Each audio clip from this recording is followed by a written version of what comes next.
ሚሊዮነሩ መቃብር ቆፋሪ ከዮፍታሔ ካሳ። የጉሉማ መልአኩ ሕይወትን የሚቀየር ታምር የተፈጠረው እንደ ልማዱ በማለዳ ተነስቶ ወደ ስራው እየሄደ ሳለ ነበር። ታምሩ በተከሰተበት ዕለት ባለቤቱ ጎጄ ከውድቅት የጀመረች እስከ ንጋት ድረስ በዘለቀ ንዝነዛዋ የተነሳ እንቅልፍ ባይኑ ሳይዞር እንዲያደር አድርገው ነበር። ከንዝንዟ ለመሸሽ በጠዋት ተነስቶ ወደ ስራው ሲሄድ ነበር ታምሩ ያጋጠመው። የሚስቱ ጭቅጭቅ ውሃ ቀጠነ በሚባል ተልካሻ ምክንያት ተጀምሮ ዞሮ ዞሮ ወደ ኑሯቸው የሚመጣ መሆኑ የታወቀ ነው። መደምደሚያውም የታወቀ ነው። ከጓደኞቼ በታች አረከኝ። አንተ ስለመሻሻል አስበህ አታውቅም። ሲፈጥር እጅል አድርጎ ነው። ይሄው መቃብር ቆፋሪ ሆነ ስንት ዓመት 28 ዓመት ሙሉ በመቃብር ቆፋሪነት ሳትሻሻል። ወይ አንተ! ጎጄ ታማርራለች፣ እንደ ማልቀስም ይቃጣታል። በእውነቱ 29 ዓመቴ ነው ሟቾችን በማሳረፍ ሙያ ላይ የተሰማራሁት ይላታል በእርምት። ጉሉማ ራሱን የመቃብር ቆፋሪ ብሎ አይጠራም። ሟቾችን የማሳረፍ ስራ ብሎ ነው ሙያውን የሚገልጸው። በሙያው ላይ የተሰማራባትን እያንዳንዱ ዓመት እንድትቀነስ አይፈልግም። ጎጄ በእርምቱ ብው ብላ ትጨሳለች። ቁም ነገር መሰለ አፍም ሞልታ 29 ዓመት የምትለው? ኢንጂነሪንግ ከመሰለ ወይስ ማዕድን የምትቆፍር መሰለ? የሬሳ መቃበሪያ እየቆፈርክ እኔንም ሬሳ አድርገኝ ኖርክ። እንደ አባቴ አምላክ ይድፋ። ጅላንፉ የእርግማን ማቷን ትለቀዋለች። ጉሉማ ምንም አይናገራትም፣ ዝም ይላል። ሚስቱ ብቻ ሳትሆን የመንደሩ ሰው የሚያውቁት ሁሉ ናቸው በጅልነቱ የሚዘባበት። የጉሉማ ጅልነት ሀገር ያወቀው ፀሐይ የሞቀው ጉዳይ እንደሆነ ጎረቤቶቹ ይስማማሉ። አይ ጉሉማ ጅል እኮ ነህ ሲሉት ሳቅ ብሎ ከመሄድ ባለፈ ቅሬታ አይገባውም። በሕይወቱ ደስተኛ ነው። ሁሉን ነገር ይወዳል። የሚሰራውን የመቃብር ቁፋሮ ስራ በማለዳ ተነስቶ ወደ ስራው እየሄደ ሳለ ጎህ ሲቀድ ሲመለከት የሚስቱን መነጫነጭ፣ ጎረቤቶቹ እሱን እንደሌለ ቆጥረው የሚወስኑት ውሳኔ፣ በሁሉም ነገር ደስተኛ ነው ጉሉማ። ያቺ ህይወት ለሱ እንደተሰጠች ያምናል። የሚስቱ ጭቅጭቅን እንደ ህይወቱ ሙዚቃ ለምዶት ይኖራል። በቃ ሊኖር የተጻፈለትን ህይወት እንደሚኖር ስለሚያምን ለማማረር ጊዜ አልነበረውም። እኔ እኮ እንደሌላው ወንድ ቢሰድበኝ ቢመታኝ በማን እድሌ ትላለች ባለቤቱ ጎጄ ዝምታው ሊያሳብዳት ሲደርስ። ጠጅ የጠጣ ቀን ብቻ ረጋ ብሎ መቃብር ቆፋሪነትን በሱ አጠራር ሟቾችን የማሳረፍ ሙያ ያለውን ክብር ሊያስረዳት ይሞክራል። አየሽ ጎጄ፣ በምድር ላይ መቃብር የመቆፈርን ያህል የተከበረ ሙያ የለም። የሰው ልጅ ሁሉ የኛ ደንበኞች ናቸው። ሁሉም። እስቲ ምድር ላይ ካለ ሰው ወደኛ የማይመጣ ጥሪልኝ። ከባድ ጥያቄ እንደጠየቃት በማመን ያፈጥባታል። ደግሞ ሙያ ይልልኛል እንዴ? ምን የረባ ሙያ ሆኖ ነው?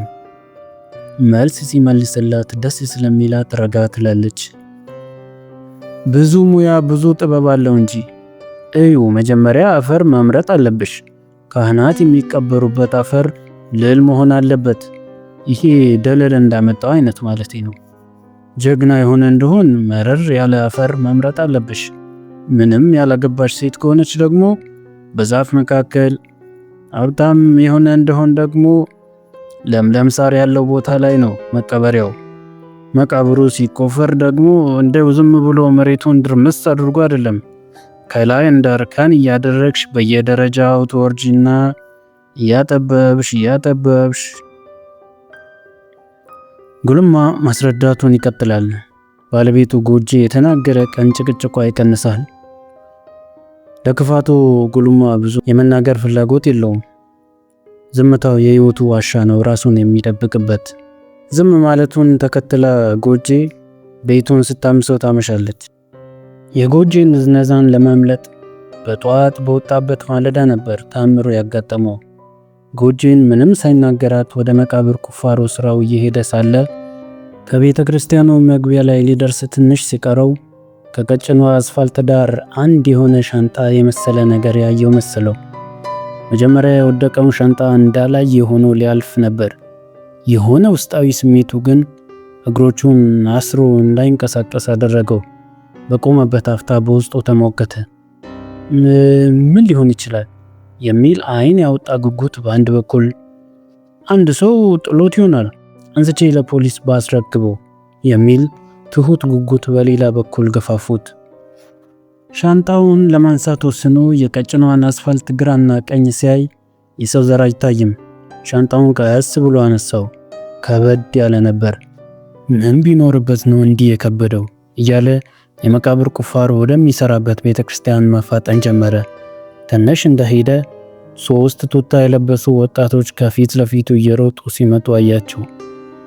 አንዳች ቦታ ሊደብቅ ፍላጎት ቢኖረውም ከመደበቁ በፊት ወጣቶቹ በሰምሶማ እርምጃ ዱብ ዱብ እያሉ አልፈውት ቁልቁል ሄዱ። በእፎይታ ተንፍሶ ወደ ደጀ ሰላሙ ገባ።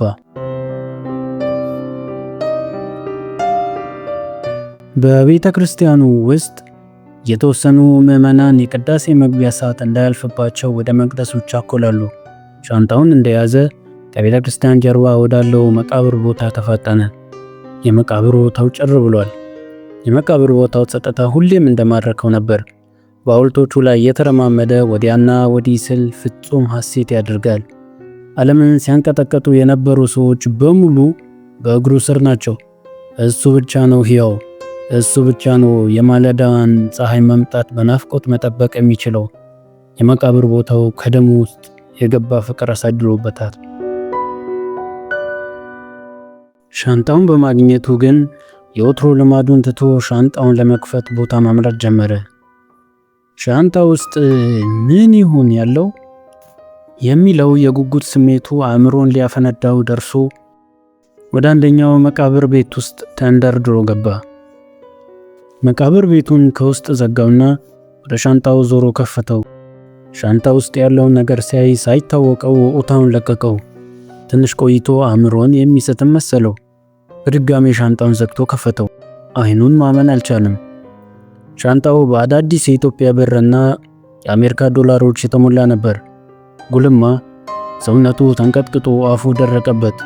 የሚይዝ የሚጨብጠውን አጣ። በህልምና በእውን መካከል የሚቃዥ መሰለው።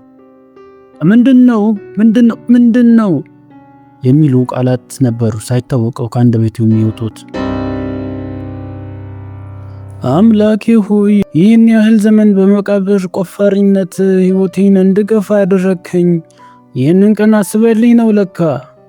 ሳይታወቀው በጉልበቱ ተንበረከከ። አምላኬ ሆይ ተመስገን ተመስገን።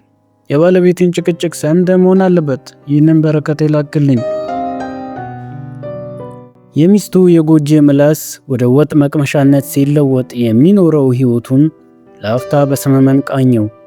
መርጊቱ የፈራረሰው የቀበሌ ቤቱ ተቀይሮ ቪላ ቤት ውስጥ ሲኖር በመቃብር ቁፋሮ የቆረፈዱ እጆቹ በወይራ ዘይት እየታሸ ሲዝናና በብርድ የተቆራመደ ገላው በሙቅ ውሃ እየረሰረሰ ሲቀማጠል እነዚህን ሁሉ ነገሮች ሲያስብ ለመጀመሪያ ጊዜ የኖረበት ህይወት ምን ያህል አስከፊ እንደነበር ወለል ብሎ ታየው።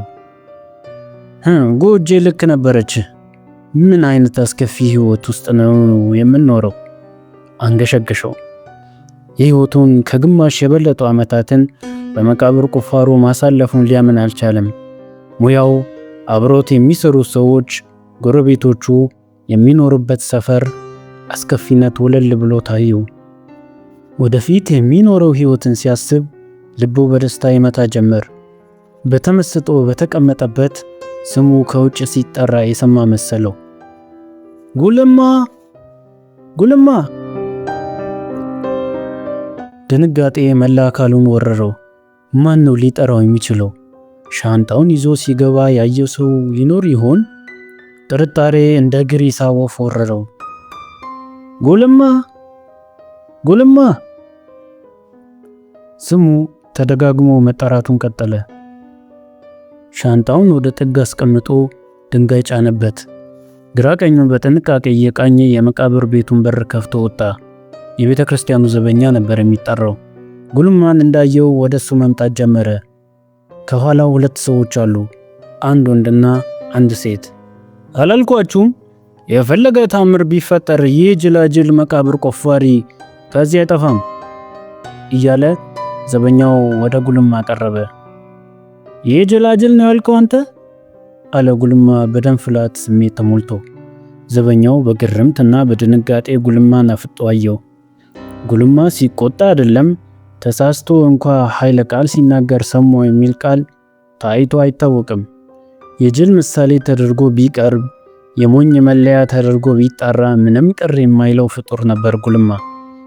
ዘበኛው በጉልማ ላይ ባየው ድንገተኛ ለውጥ ግራ ተጋብቶ ለአፍታ ዝም ካለ በኋላ ተከትለውት ወደ መጡ ሰዎች እያመለከተ መናገር ጀመረ። ስራ ይዤልን የመጣሁት አለ ረጋ ብሎ። ሟች ከአውሮፓ ነው ሬሳው የሚመጣው። ጥሩ ቦታ ፈለገ የመቃብሩን ጉድጓድ እንድታዘጋጅለት ነው የሚፈልጉት። ያው በዋጋ ተደራደሩ አለ ተድርድር በሚጋብዝ ሁኔታ እጆቹን ወደ ጉልማ እና ወደ ሰዎቹ እየዘረጋ። ጉልማ ግን መልስ ያለው አይመስልም። ዘበኛውን በንቀት ተመለከተው። ዘበኛው በጉልማ ሁኔታ ግራ የተጋባ መሆኑ በግልጽ ያስታውቃል። ይህ ጅላጅል ዛሬ የምነካው የተለመደ ዋጋ 300 ብር ነው፣ ባላችሁት ሰዓት ያደርሳል አለ ዘበኛው ወደ ሰዎቹ እያየ። ዋጋው ችግር የለም፣ ጥሩ ቦታ መርጦ በደንብ ያዘጋጅልን፣ 1000 ብር እንከፍላለን። ከመንገዱ ብዙ ባይርቅ ደስ ይለናል አለች ሴትዮዋ። ሌላ መቃብር ቆፋሪ ፈልጉ፣ እኔ ለመቆፈር ፈቃደኛ አይደለሁም አለ ጉልማ ጀነን ብሎ። ዘበኛው በንዴት ጦፈ። ጉልማ ዛሬ ጤነኛ አልመሰልከኝም። ከ3 እጥፍ በላይ ዋጋ ሰጥተው ከዚህ በላይ ያምጡ ነው? ኧረ ተው እናንተ መቃብር ቆፋሪዎች ግን እግዚአብሔርን ፍሩ! ኧረ ተው አለ ዘበኛው ያማተበ። ለገንዘቡ ችግር የለም፣ 2000 ብርም ቢሆን ልንሰጠው እንችላለን። ብቻ ጥሩ ቦታ ከመንገድ ብዙ ያልገባ ደህና ሰው መቃብር አጠገብ ይሁን አለች ሴትዮ። ለገንዘብ ብዙ ጭንቅ ያለባት አልነበረችም። በቅርቡ የሞተው ሽማግሌ ባሏ ትቶላት የሄደው በቂ ሀብት አላት። ከሁኔታዋ ባለቤቷ ዳግም እንዳይነሳ አርቃ ልታስቀብረው የፈለገች ይመስላል። ለዚህ ደግሞ ብቁ የሆነ ቆፋሪ ያስፈልጋል። እረ ተባረኪ ተባረኪ! እንዴት ያለ መቃብር ቆፋሪ መሰለሽ! በሙያው ስለሚተማመን ነው እኮ ትንሽ እንትን ያለው አለ ዘበኛው ስራውን በመምጣቱ የሚያገኘውን ኮሚሽን እያሰበ። እኔ ፈቃደኛ አይደለሁም አለ ጉልማ ብስጭት ብሎ። ብር ከሆነ ችግር የለውም 3000 ብርም ቢሆን። ሴትዮዋ እሌ የተጋባች ትመስላለች።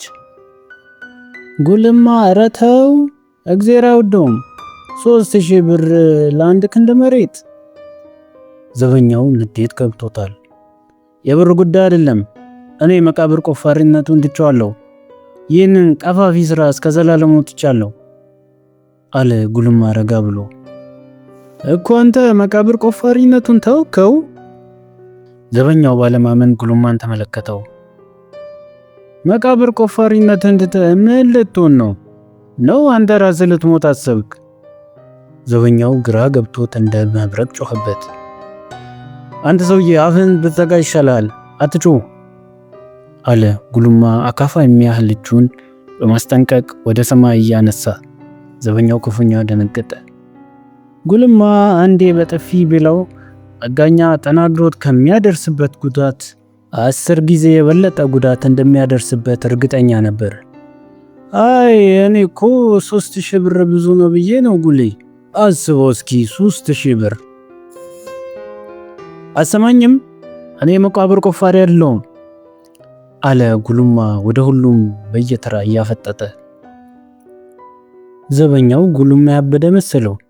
ሌላ መቃብር ቆፋሪ ማናገር አለበት። ሰዎቹን እያቻኮለ ወደ መቃብሩ መውጫ ወሰዳቸው። ጉልማ ግራ ቀኙን እያየ በጥንቃቄ ወደ መቃብር ቤቱ ተመለሰ። በመቃብሮቹ ተከልሎ አንድ ሰው የሚያይ መሰለው። ምናልባትም ገንዘቡን ሲያነሳ ያየ ሰው እሱ እስኪርቅ ጠብቆ ገንዘቡን ማንሳት የሚፈልግ ሰው እንዳለ እየጠረጠረ ቀስ ብሎ ወደ መቃብር ቤቱ ተመለሰ። ሻንጣውን ሲዳብስ መኖሩን አረጋግጦ በእፎይታ ተነፈሰ። ሴትዮዋ ግን 3000 ብር ለመክፈል እንዴት ፈቃደኛ ሆነች? በአእምሮ ውስጥ ጥርጣሬ ሽው አለበት። እሱን መቃብር እያስቆፈረች ብሩን ይዛ ልትሞጨለፍ መጠርጠር ደግ ነው። እግዜር ነው ይሄን ብር ላከልኝ። እስካሁን ፍጥሮቹን በቅንነት ሳገለግል መኖሬን ተመልክቶ ሊክሰኝ ነው። ወደ ሰማይ ቀና ብሎ አመሰገነ። የመቃብሩ ቤት በደንብ መዘጋቱን ካረጋገጠ በኋላ ሻንጣ ውስጥ ያለውን ብር መቁጠር ጀመረ። 2 ሰዓት ሳይወጣ መቁጠሩን ቀጠለ። 289,300 ቁጥራውን እንደቀጠለ ከውጭ ስሙ ሲጠራ የሰማ መሰለው። ጉልማ፣ አቶ ጉልማ! የሴት ድምፅ ነው። ብሽቅ አለ። ሚስቱ ጎጄ ናት። እንደ ሁል ጊዜው ረፈድ ሲል ለቁርስ የሚቀማመሰውን ይዛለት ነው የምትመጣው። ምን ብትነዘንዘው በጉልማ የሚጨክን አንጀት የላትም። ለመጀመሪያ ጊዜ በጎጄ መምጣት ብስጨት አለ። እንደሌላ መስሎ ዝም ሊላት ፈለገ። ዝም ካላት ደግሞ የት ገባ ብላ ችግር መፍጠሩ አይቀርም። የቆጠረውን ገንዘብ ካልቆጠረው በመለየት በመሃል ድንጋይ ካስቀመጠ በኋላ የመቃብር ቤቱን በር ከፍቶ ወጣ። የት ገባ ደሞ ዛሬ? መቼም መርመጥመጥ ነው በየመቃብሩ ስር አለች ጎጄ ወደሱ እየቀረበች። ጤና የለሽም እንዴ አንቺ ሴትዮ አላት ንግግሯ ብስጭት አርጎት። ጎጄ በግርምት ሐውልት ሆና መቆም እስኪ ቀራት ተደንቃ አየችው። ሌላ ሰው መሰላት። ጉልማ ሲቆጣ ታይቶም ተሰምቶም አይታወቅም። እንዲህ አይነቱን ጉልማ ስትጠብቅ ስንት ዓመት ኖራለች? የአንድ ጎልማሳ እድሜ አልፏል። እያለ የሌለው ለምንም ግድ የማይሰጠው በስድብ እና በሙገሳ መካከል ያለው ልዩነት የማይገባው በዝምታ ካባ ውስጥ ያደፈጠው ጉልማ፣ ነገ የሚባል ነገር በአይኖቹ ውስጥ የሌሉት ጉልማ፣ ያ እንደ ኩሬ ውሃ የረጋው ጉልማ ምን አገኘ? በል ተወው፣ ቁርስ ብጠይ አምጥቼልሃለሁ፣ አረፍ በልና አቀማምሰው አለች ጎጄ ለስለስ ብላ። እንደ ወትሮ ካንዱ የመቃብር ሐውልት ላይ ቁጭ ብለው ያመጣችውን ሳህን አቀበለችው። ሳህኑን ከፈተው። ሚጥሚጣና ቁራሽ ሽልቶ ዳቦ ተቀምጧል። ወሽመጡ ቁርጥ አለ። የምትወዳትን ቁርስ ነው ያመጣውልህ አለች ጎጄ ሳቅ እያለች። ይሄን መናኛ ቁርስ ነው እኔ የምወደው? በይሄ ቅራቅንቦሽን ይዘሽ ወደ ምትሄጂበት ሂጂልኝ አለ ጉልማ ቆጣ ቆጣ እያለው። ይህችን ይወዳል ጎጄ። ጥሩ ቁርስ ከዚህ በላይ ከየት ይመጣል? አበዛኸው። ይህ አፈር ፈንቅለ የምታመጣው ገንዘብ ቁም ነገር ኖሮት ነው? በዛ ላይ መቅኖ የሌለው። ጎጄ መንጣጣት ሲጀምር ጉልማ አቋረጣት። ይህ ልቃፍሽን ስርዓት ካልያዝሽ እቃሽን ይዘሽ ከቤቴ ዛሬ ውጪ። እኔ እኮ የሚገርመኝ እስካሁን ድረስ እንዴት ችየሽ እንደኖርኩ ሳስበው ነው አለ ጉልማ ኮስተር ብሎ። ከቤት ሲወጣ አልነበረው ጸባይ ከየት አመጣው ብላ ግራ ተጋባች። ለዘመናት ስትናፍቀው የነበረው ባል እንዲህ ቁጠኛ ቢሆንም ያላሰበችው ፍርሃት ሰውነቷን ወረረው። ቃል ሳትተነፍስ እቃዋን ሰብስባ ተነስታ ሄደች። ጎጄን ከኋላ አስተዋላት። ከዚች ሴት ጋር 29 ዓመት ሙሉ መኖሩን ሊያምን አልቻለም። ፊቷ የተጠባበሰ፣ የተቆረጠ ነጠላ ጫማ የምታደርግ፣ የተቀደደ ቆሻሻ ቀሚስ ያደረገች፣ በዛ ላይ ምላሳም። ከዚች ሴት ጋር በቀጣይ መኖር የለበትም። ሌላ ሚስት ያስፈልጓል። ምናልባትም ልጅ፣ ሰውነቷ እንደ ስፖንጅ የሚለሰልስ ምላሳም ያልሆነች። በድንገት ዞር ሲል አንበሉ አጠገቡ ቆሟል። አጅሬ ማታ ጠጃ በዛ እንዴ? እኛ 6 መቃብር ስንቆፍር አንተ ምንም አልሰራም አሉ። ለማንኛውም የጧት ጀባችንን አድርሰን እንምጣ። 2 ብር ልጋብዝ። አንበሉ አብሮት መቃብር በመቆፈር የሚተዳደር ባለደረባው ነበር። አንበሉ ጥቁር ነው፣ በዛ ላይ ግዙፍ። እንደዚህ ሰይጣን ከመሰለ ሰው ጋር ጓደኛ ሆኖ መኖሩ በውስጡ ግርምትን ፈጠረበት። ሂድ ትንሽ ልቆይ አለ ጉልማ። አቤት በጠጅ ጨክነ፣ ግድ የለም ና ጋብዛለሁ አለ አንበሉ ፍርጥም ብሎ። አልሄድም አልኩ አለ ጉልማ ቁጣ ብሎ። አንበሉ በግርምት ላፍታ አየውና ትከሻውን በምን ቸገረኝ ወደ ላይ ሰብቆ በጠጨቀንክ ተመስገን ተመስገን እያለ ወደ ጠጁ ተቻኮለ። ያን ብሎን መሄድ ተከትሎ ስሙ ሲጠራ ሰማ። ጉልማ ጉልማ። ድምፁን እንዳስቀደመ የቤተ ክርስቲያኑ ጥበቃ ሌሎች ሰዎችን አስከትሎ ወደሱ ሲመጣ ተመለከተው። ይህ ሰውዬ መቃብር ቆፋሪነቴን አቁሜያለሁ ማለት አይገባውም? ንድድ አለው። መቃብር ቆፋሪነቴን አቁሜያለሁ አይገባህም? አለ ጉልማ በንዴት ጸጉሩን እየነጨ። ሰዎች ወደሱ ሲቀርብ በቸልታ ቆሞ ጠበቃቸው። ጉልማ እሱ ነው አለ ዘበኛው ወደ ጉልማ እየጠቆመ። አቶ ጉልማ አንተ ነህ? አለ ከዘበኛው ጀርባ ከቆሙት ሰዎች መካከል አንደኛው። ጉልማ ከዘበኛው ጀርባ የቆሙትን ሰዎች አስተዋላቸው። ሻንጣውን ካገኘ በኋላ ቱታ ለብሶ ስፖርት ሲሰሩ የነበሩት ወጣቶች ናቸው። ከኋላቸው ፖሊሶች አሉ።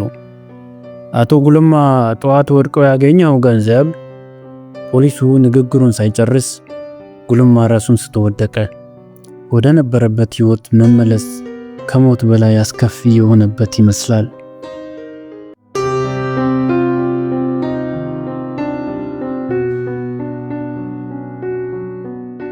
የዛሬው ቆይታችን ይህን ይመስል ነበር።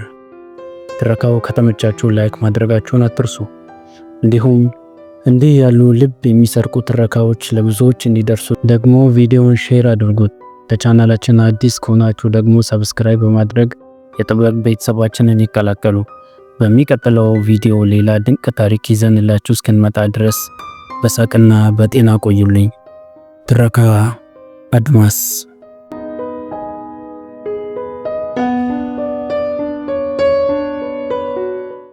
ሚሊዮነሩ መቃብር ቆፋሪ ከዮፍታሔ ካሳ። የጉልማ መልአኩ ሕይወትን የሚቀየር ታምር የተፈጠረው እንደ ልማዱ በማለዳ ተነስቶ ወደ ስራው እየሄደ ሳለ ነበር። ታምሩ በተከሰተበት ዕለት ባለቤቱ ጎጄ ከውድቅት የጀመረች እስከ ንጋት ድረስ በዘለቀ ንዝነዛዋ የተነሳ እንቅልፍ ባይኑ ሳይዞር እንዲያደር አድርገው ነበር። ከንዝንዛዋ ለመሸሽ በጠዋት ተነስቶ ወደ ስራው ሲሄድ ነበር ታምሩ ያጋጠመው። የሚስቱ ጭቅጭቅ ውሃ ቀጠነ በሚባል ተልካሻ ምክንያት ተጀምሮ ዞሮ ዞሮ ወደ ኑሯቸው የሚመጣ መሆኑ የታወቀ ነው። መደምደሚያውም የታወቀ ነው። ከጓደኞቼ በታች አረከኝ። አንተ ስለመሻሻል አስበህ አታውቅም። ሲፈጥር እጅል አድርጎ ነው። ይሄው መቃብር ቆፋሪ ሆነ ስንት ዓመት 28 ዓመት ሙሉ በመቃብር ቆፋሪነት ሳትሻሻል። ወይ አንተ። ጎጄ ታማርራለች፣ እንደ ማልቀስም ይቃጣታል። በእውነቱ 29 ዓመቴ ነው ሟቾችን በማሳረፍ ሙያ ላይ የተሰማራሁት ይላታል በእርምት። ጉልማ ራሱን የመቃብር ቆፋሪ ብሎ አይጠራም። ሟቾችን የማሳረፍ ስራ ብሎ ነው ሙያውን የሚገልጸው። በሙያው ላይ የተሰማራባትን እያንዳንዱ ዓመት እንድትቀነስ አይፈልግም። ጎጄ በእርምቱ ብቡ ብላ ትጨሳለች። ቁም ነገር መሰለ አፍም ሞልታ 29 ዓመት የምትለው? ኢንጂነሪንግ ከመሰለ ወይስ ማዕድን የምትቆፍር መሰለ? የሬሳ መቃበሪያ እየቆፈርክ እኔንም ሬሳ አድርገኝ ኖርክ። እንደ አባቴ አምላክ ይድፋ። ጅላንፉ የእርግማን ማቷን ትለቀዋለች። ጉልማ ምንም አይናገራትም፣ ዝም ይላል። ሚስቱ ብቻ ሳትሆን የመንደሩ ሰው የሚያውቁት ሁሉ ናቸው በጅልነቱ የሚዘባበት። የጉልማ ጅልነት ሀገር ያወቀው ፀሐይ የሞቀው ጉዳይ እንደሆነ ጎረቤቶቹ ይስማማሉ። አይ ጉልማ ጅል እኮ ነህ ሲሉት ሳቅ ብሎ ከመሄድ ባለፈ ቅሬታ አይገባውም። በሕይወቱ ደስተኛ ነው። ሁሉን ነገር ይወዳል። የሚሰራውን የመቃብር ቁፋሮ ስራ በማለዳ ተነስቶ ወደ ስራው እየሄደ ሳለ ጎህ ሲቀድ ሲመለከት የሚስቱን መነጫነጭ፣ ጎረቤቶቹ እሱን እንደሌለ ቆጥረው የሚወስኑት ውሳኔ፣ በሁሉም ነገር ደስተኛ ነው ጉልማ። ያቺ ህይወት ለሱ እንደተሰጠች ያምናል። የሚስቱ ጭቅጭቅን እንደ ህይወቱ ሙዚቃ ለምዶት ይኖራል። በቃ ሊኖር የተጻፈለትን ህይወት እንደሚኖር ስለሚያምን ለማማረር ጊዜ አልነበረውም። እኔኩ እንደሌላው ወንድ ቢሰድበኝ ቢመታኝ በማን እድሌ ትላለች ባለቤቱ ጎጄ ዝምታው ሊያሳብዳት ሲደርስ። ጠጅ የጠጣ ቀን ብቻ ረጋ ብሎ መቃብር ቆፋሪነት፣ በሱ አጠራር ሟቾችን የማሳረፍ ሙያ ያለውን ክብር ሊያስረዳት ይሞክራል። አየሽ ጎጂ፣ በምድር ላይ መቃብር የመቆፈርን ያህል የተከበረ ሙያ የለም። የሰው ልጅ ሁሉ የኛ ደንበኞች ናቸው፣ ሁሉም። እስቲ ምድር ላይ ካለ ሰው ወደኛ የማይመጣ ጥሪልኝ። ከባድ ጥያቄ እንደጠየቃት በማመን ያፈጥባታል። ደግሞ ሙያ ይልልኛል እንዴ? ምን የረባ ሙያ ሆኖ ነው? መልስ ሲመልስላት ደስ ስለሚላት ረጋ ትላለች። ብዙ ሙያ ብዙ ጥበብ አለው እንጂ። እዩ፣ መጀመሪያ አፈር መምረጥ አለብሽ። ካህናት የሚቀበሩበት አፈር ልል መሆን አለበት። ይሄ ደለል እንዳመጣው አይነት ማለት ነው። ጀግና የሆነ እንደሆን መረር ያለ አፈር መምረጥ አለብሽ። ምንም ያላገባሽ ሴት ከሆነች ደግሞ በዛፍ መካከል፣ ሀብታም የሆነ እንደሆን ደግሞ ለምለም ሳር ያለው ቦታ ላይ ነው መቀበሪያው። መቃብሩ ሲቆፈር ደግሞ እንደው ዝም ብሎ መሬቱን ድርምስ አድርጎ አይደለም። ከላይ እንደ እርከን እያደረግሽ በየደረጃው ትወርጂና እያጠበብሽ። ጉልማ ማስረዳቱን ይቀጥላል። ባለቤቱ ጎጂ የተናገረ ቀን ጭቅጭቋ ይቀንሳል። ለክፋቱ ጉልማ ብዙ የመናገር ፍላጎት የለውም።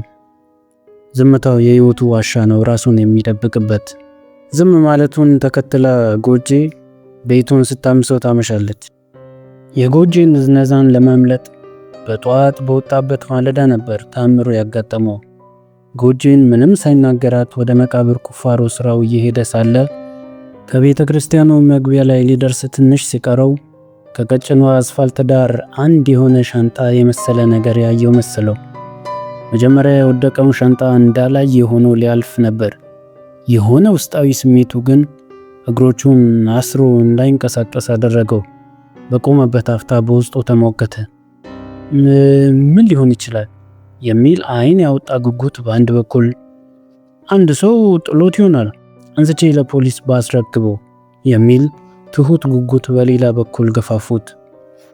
ሻንጣውን ለማንሳት ወስኖ የቀጭኗን አስፋልት ግራና ቀኝ ሲያይ የሰው ዘር አይታይም። ሻንጣውን ቀስ ብሎ አነሳው። ከበድ ያለ ነበር። ምን ቢኖርበት ነው እንዲህ የከበደው እያለ የመቃብር ቁፋሮ ወደሚሰራበት ቤተክርስቲያን መፋጠን ጀመረ። ትንሽ እንደሄደ 3 ቱታ የለበሱ ወጣቶች ከፊት ለፊቱ እየሮጡ ሲመጡ አያቸው። አንዳች ቦታ ሊደብቅ ፍላጎት ቢኖረውም ከመደበቁ በፊት ወጣቶቹ በሶምሶማ እርምጃ ዱብ እያሉ አልፈውት ቁልቁል ሄዱ። በእፎይታ ተንፍሶ ወደ ደጀ ሰላሙ ገባ። በቤተ ክርስቲያኑ ውስጥ የተወሰኑ ምዕመናን የቅዳሴ መግቢያ ሰዓት እንዳያልፍባቸው ወደ መቅደሱ ይቻኮላሉ። ሻንጣውን እንደያዘ ከቤተ ክርስቲያን ጀርባ ወዳለው መቃብር ቦታ ተፋጠነ። የመቃብር ቦታው ጭር ብሏል። የመቃብር ቦታው ጸጥታ ሁሌም እንደማረከው ነበር። በሐውልቶቹ ላይ የተረማመደ ወዲያና ወዲህ ስል ፍጹም ሐሴት ያደርጋል። ዓለምን ሲያንቀጠቀጡ የነበሩ ሰዎች በሙሉ በእግሩ ስር ናቸው። እሱ ብቻ ነው ሕያው። እሱ ብቻ ነው የማለዳዋን ፀሐይ መምጣት በናፍቆት መጠበቅ የሚችለው። የመቃብር ቦታው ከደሙ ውስጥ የገባ ፍቅር አሳድሮበታል። ሻንጣውን በማግኘቱ ግን የወትሮ ልማዱን ትቶ ሻንጣውን ለመክፈት ቦታ ማምራት ጀመረ። ሻንጣ ውስጥ ምን ይሆን ያለው የሚለው የጉጉት ስሜቱ አእምሮን ሊያፈነዳው ደርሶ ወደ አንደኛው መቃብር ቤት ውስጥ ተንደርድሮ ገባ። መቃብር ቤቱን ከውስጥ ዘጋውና ወደ ሻንጣው ዞሮ ከፈተው። ሻንጣ ውስጥ ያለውን ነገር ሲያይ ሳይታወቀው ኡታውን ለቀቀው። ትንሽ ቆይቶ አእምሮን የሚስትም መሰለው። በድጋሜ ሻንጣውን ዘግቶ ከፈተው። አይኑን ማመን አልቻለም።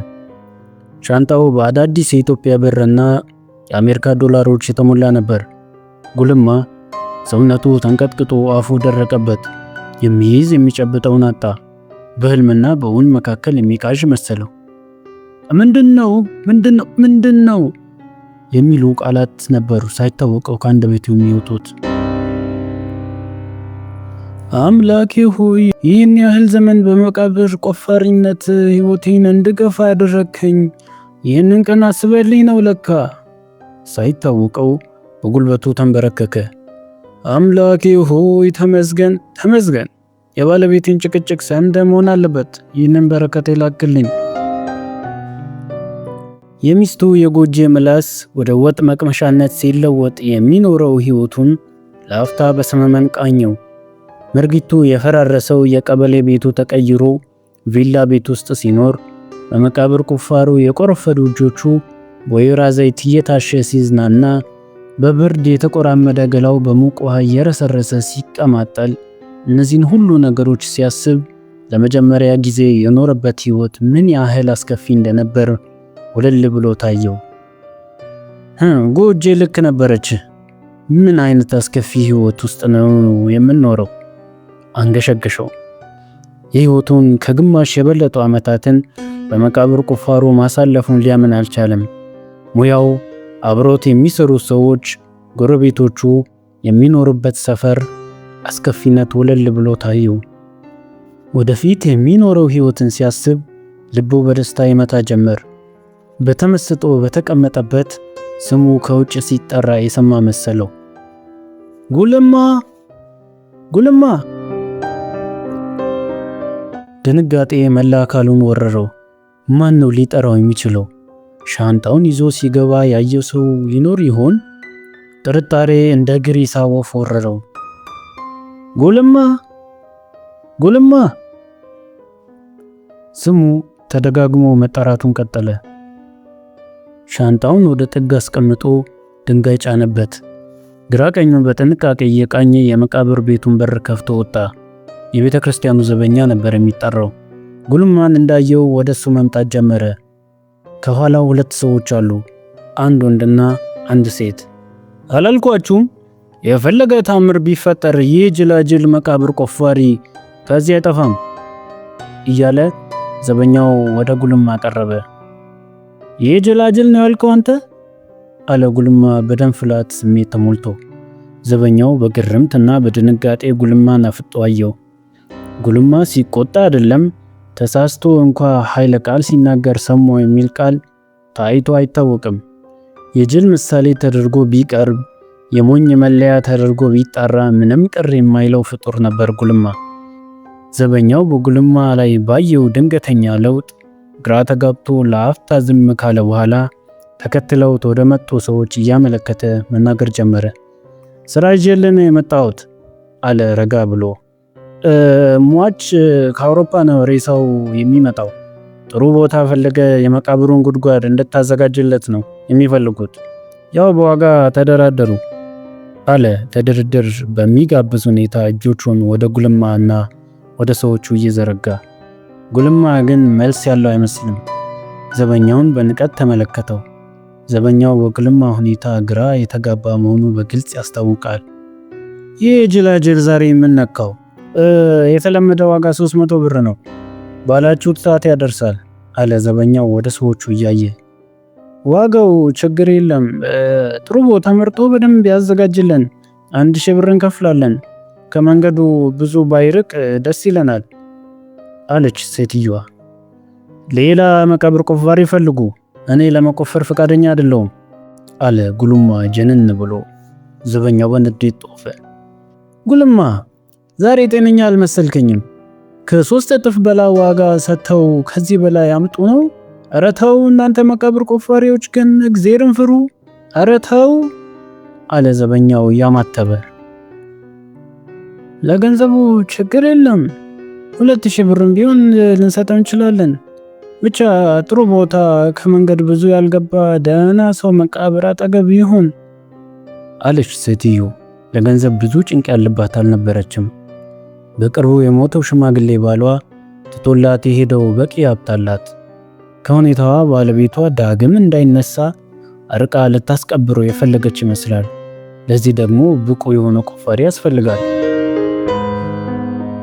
እረ ተባረኪ ተባረኪ! እንዴት ያለ መቃብር ቆፋሪ መሰለሽ! በሙያው ስለሚተማመን ነው እኮ ትንሽ እንትን ያለው አለ ዘበኛው ስራውን በመምጣቱ የሚያገኘውን ኮሚሽን እያሰበ። እኔ ፈቃደኛ አይደለሁም አለ ጉልማ ብስጭት ብሎ። ብር ከሆነ ችግር የለውም 3000 ብርም ቢሆን። ሴትዮዋ እልህ የተጋባች ትመስላለች። ጉልማ ኧረ ተው እግዜር አይወደውም 3000 ብር ለአንድ ክንድ መሬት። ዘበኛው ንዴት ገብቶታል። የብር ጉዳይ አይደለም፣ እኔ መቃብር ቆፋሪነቱን ትቼዋለሁ። ይህንን ቀፋፊ ስራ እስከ ዘላለሙ ትቻለሁ አለ ጉልማ ረጋ ብሎ። እኮ አንተ መቃብር ቆፋሪነቱን ተውከው? ዘበኛው ባለማመን ጉልማን ተመለከተው። መቃብር ቆፋሪነትን ትተህ ምን ልትሆን ነው አንተ ራስህ ልትሞት አሰብክ? ዘበኛው ግራ ገብቶት እንደ መብረቅ ጮኸበት። አንተ ሰውዬ አፍህን ብትዘጋ ይሻላል፣ አትጩህ አለ ጉልማ አካፋ የሚያህል እጁን በማስጠንቀቅ ወደ ሰማይ እያነሳ። ዘበኛው ክፉኛ ደነገጠ። ጉልማ አንዴ በጥፊ ቢለው መጋኛ ተናግሮት ከሚያደርስበት ጉዳት 10 ጊዜ የበለጠ ጉዳት እንደሚያደርስበት እርግጠኛ ነበር። አይ እኔ እኮ 3000 ብር ብዙ ነው ብዬ ነው ጉሌ። አስበው እስኪ 3000 ብር። አሰማኝም እኔ መቃብር ቆፋሪ አይደለሁም አለ ጉልማ ወደ ሁሉም በየተራ እያፈጠጠ። ዘበኛው ጉልማ ያበደ መሰለው። ሌላ መቃብር ቆፋሪ ማናገር አለበት። ሰዎቹን እያቻኮለ ወደ መቃብሩ መውጫ ወሰዳቸው። ጉልማ ግራ ቀኙን እያየ በጥንቃቄ ወደ መቃብር ቤቱ ተመለሰ። በመቃብሮቹ ተከልሎ አንድ ሰው የሚያይ መሰለው። ምናልባትም ገንዘቡን ሲያነሳ ያየ ሰው እሱ እስኪርቅ ጠብቆ ገንዘቡን ማንሳት የሚፈልግ ሰው እንዳለ እየጠረጠረ ቀስ ብሎ ወደ መቃብር ቤቱ ተመለሰ። ሻንጣውን ሲዳብስ መኖሩን አረጋግጦ በእፎይታ ተነፈሰ። ሴትዮዋ ግን 3000 ብር ለመክፈል እንዴት ፈቃደኛ ሆነች? በአይምሮ ውስጥ ጥርጣሬ ሽው አለበት። እሱን መቃብር እያስቆፈረች ብሩን ይዛ ልትሞጨለፍ መጠርጠር ደግ ነው። እግዚአብሔር ነው ይሄን ብር ይላከልኝ። እስካሁን ፍጥሮቹን በቅንነት ሳገለግል መኖሬን ተመልክቶ ሊክሰኝ ነው። ወደ ሰማይ ቀና ብሎ አመሰገነ። የመቃብሩ ቤት በደንብ መዘጋቱን ካረጋገጠ በኋላ ሻንጣ ውስጥ ያለውን ብር መቁጠር ጀመረ። 2 ሰዓት ሳይወጣ መቁጠሩን ቀጠለ። 289,300 ቁጥራውን እንደቀጠለ ከውጭ ስሙ ሲጠራ የሰማ መሰለው። ጉልማ አቶ ጉልማ! የሴት ድምጽ ነው። ብሽቅ አለ። ሚስቱ ጎጄ ናት። እንደ ሁል ጊዜው ረፈድ ሲል ለቁርስ የሚቀማመሰውን ይዛለት ነው የምትመጣው። ምን ብትነዘንዘው በጉልማ የሚጨክን አንጀት የላትም። ለመጀመሪያ ጊዜ በጎጄ መምጣት ብስጨት አለ። እንደሌላ መስሎ ዝም ሊላት ፈለገ።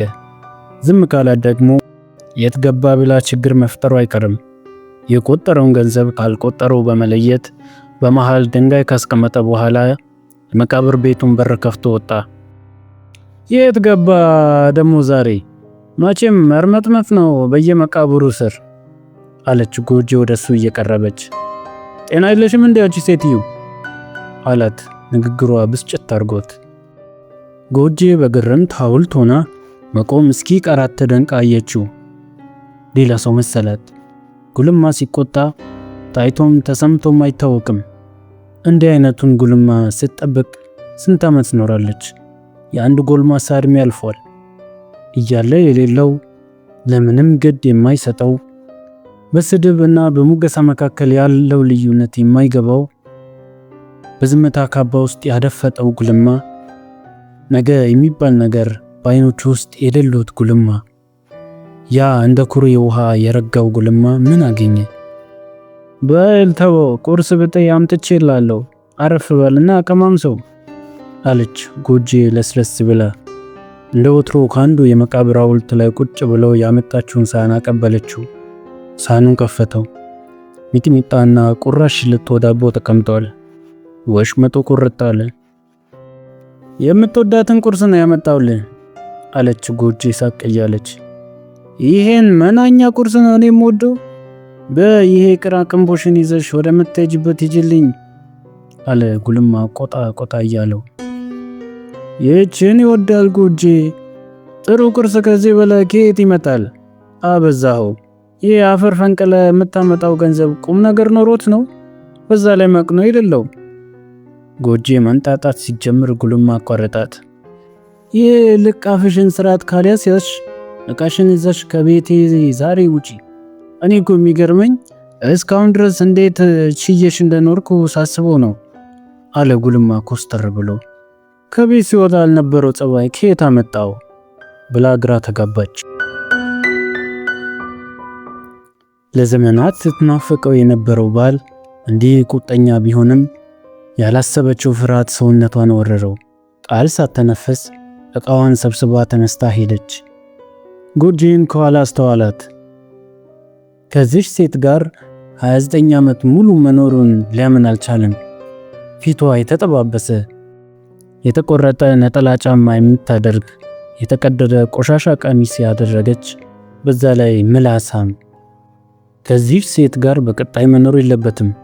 ሌላ ሚስት ያስፈልጓል። ምናልባትም ልጅ፣ ሰውነቷ እንደ ስፖንጅ የሚለሰልስ ምላሳም ያልሆነች። በድንገት ዞር ሲል አንበሉ አጠገቡ ቆሟል። አጅሬ ማታ ጠጃ በዛ እንዴ? እኛ 6 መቃብር ስንቆፍር አንተ ምንም አልሰራም አሉ። ለማንኛውም የጧት ጀባችንን አድርሰን እንምጣ። 2 ብርሌ ልጋብዝ። አንበሉ አብሮት መቃብር በመቆፈር የሚተዳደር ባለደረባው ነበር። አንበሉ ጥቁር ነው፣ በዛ ላይ ግዙፍ። እንደዚህ ሰይጣን ከመሰለ ሰው ጋር ጓደኛ ሆኖ መኖሩ በውስጡ ግርምትን ፈጠረበት። ሂድ ትንሽ ልቆይ አለ ጉልማ። አቤት በጠጅ ጨክነ፣ ግድ የለም ና ጋብዛለሁ አለ አንበሉ ፍርጥም ብሎ። አልሄድም አልኩ አለ ጉልማ ቁጣ ብሎ። አንበሉ በግርምት ላፍታ አየውና ትከሻውን በምን ቸገረኝ ወደ ላይ ሰብቆ በጠጅ ጨከንክ፣ ተመስገን ተመስገን እያለ ወደ ጠጁ ተቻኮለ። የአንበሉን መሄድ ተከትሎ ስሙ ሲጠራ ሰማ።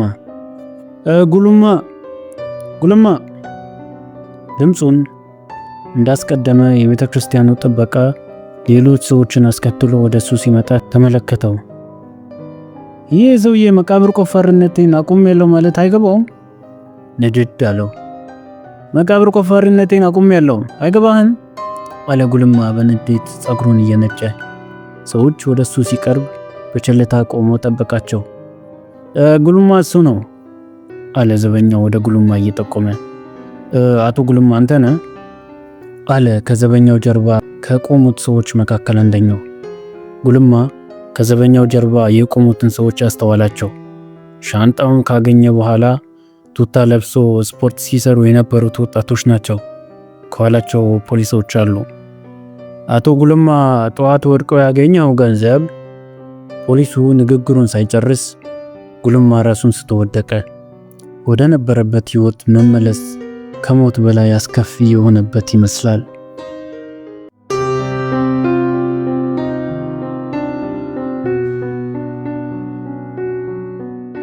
የዛሬው ቆይታችን ይህን ይመስል ነበር። ትረካው ከተመቻችሁ ላይክ ማድረጋችሁን አትርሱ። እንዲሁም እንዲህ ያሉ ልብ የሚሰርቁ ትረካዎች ለብዙዎች እንዲደርሱ ደግሞ ቪዲዮውን ሼር አድርጉት። ለቻናላችን አዲስ ከሆናችሁ ደግሞ ሰብስክራይብ በማድረግ የጥበብ ቤተሰባችንን ይቀላቀሉ። በሚቀጥለው ቪዲዮ ሌላ ድንቅ ታሪክ ይዘንላችሁ እስክንመጣ ድረስ በሳቅና በጤና ቆዩልኝ። ትረካ አድማስ